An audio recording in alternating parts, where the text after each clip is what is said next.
Imagine this. You are a king, but what you call a kingdom wouldn't even be a dot on today's maps. And one day, the authority you gain by the sword, you decide to carve into stone. This is the moment that turned Hammurabi into a legend. Exactly this. But in this video, I won't give you a memorized history lesson. I will tell you about a character. Because the real question is, did Hammurabi really invent justice, or did he turn justice into the most effective language of power? And don't leave in the middle of the video. I'm going to show you something. That text, which millions of people know as the most famous laws in the world, might not even be a law code in the modern sense. And there's more. You know, an eye for an eye. I'm going to approach that from a different angle. And finally, when you hear where that stone was found, you'll stop for a moment and say, how is that possible? Because the story of this monument begins in Babylon, but it doesn't end in Babylon.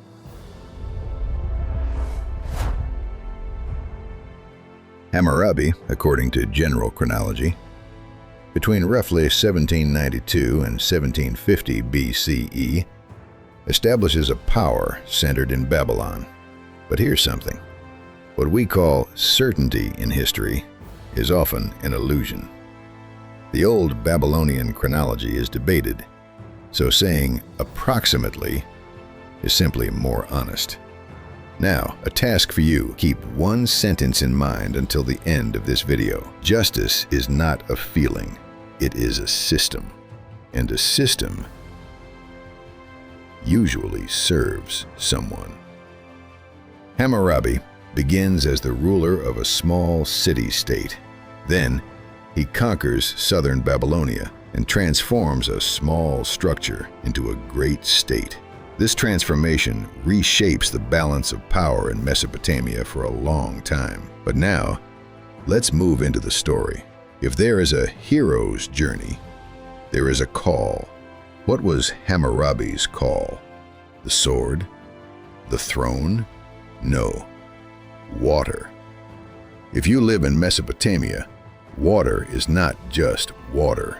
Water is agriculture, taxation, and a cause of war. Now stop. Answer this. If you were a king, how would you rule people? With fear? With love? With rules? Or with all of them? And this is important. What makes Hammurabi the king of laws is not just that he wrote laws. His law is a kind of stage. Today, according to the Louvre Museum, at the top of the stele, Hammurabi stands before the sun god Shamash, with flames rising from his shoulders and a throne symbolizing mountains. And the crucial detail, Shamash hands the king the symbols of power, but on one condition: justice must be carried out. This single image is worth 1,000 sentences. Because Hammurabi is saying, I am powerful, but immediately after, the source of my power is justice. Now I ask you, is this truly a promise of justice or a design of legitimacy?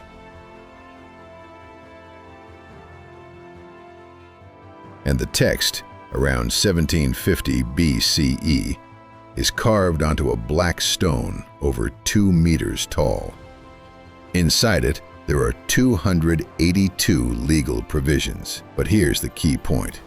Today, when we say law, we think of a binding code.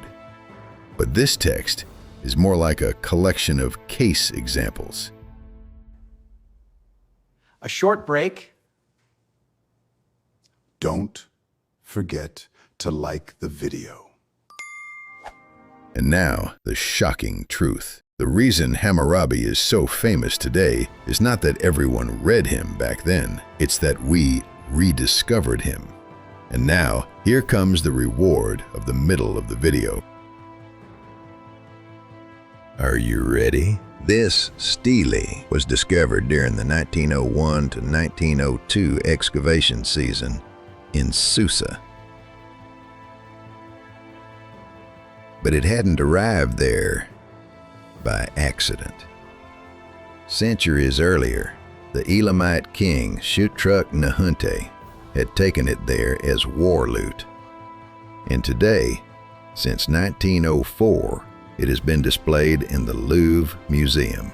What is the most ironic thing that can happen to a monument of justice? To be stolen.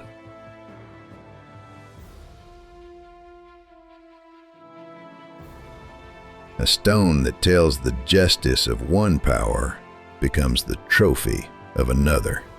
And here you realize something. Hammurabi's justice is not just content, it is also ownership.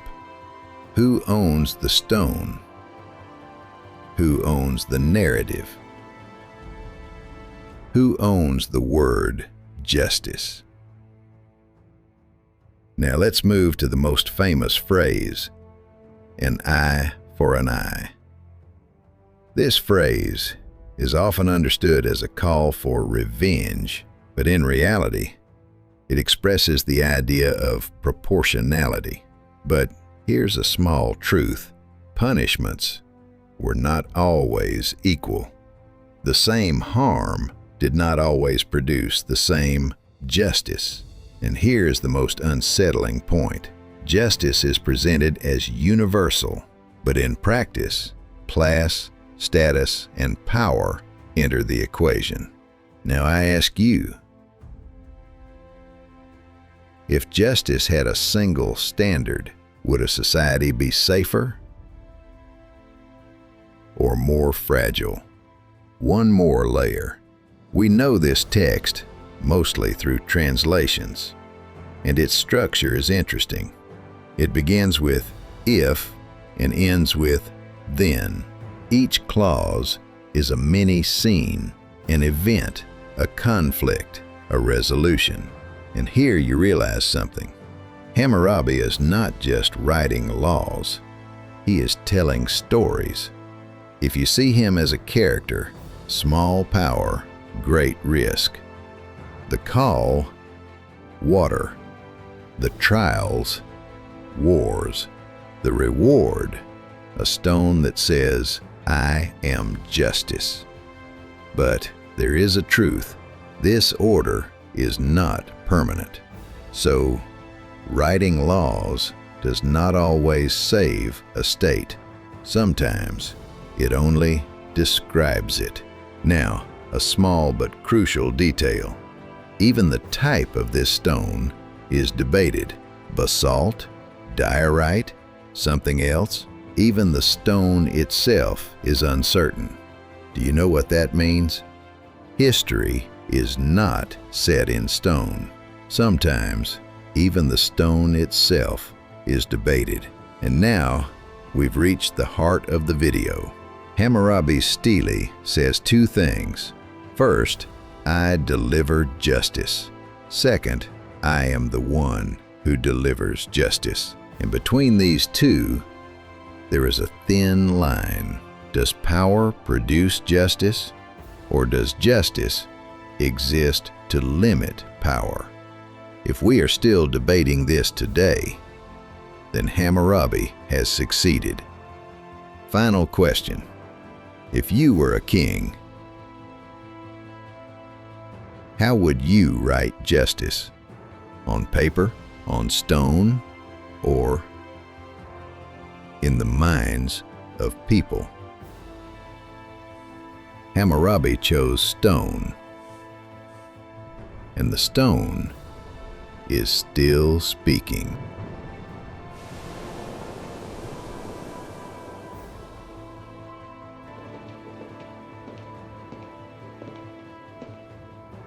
I'm building a small but great community here.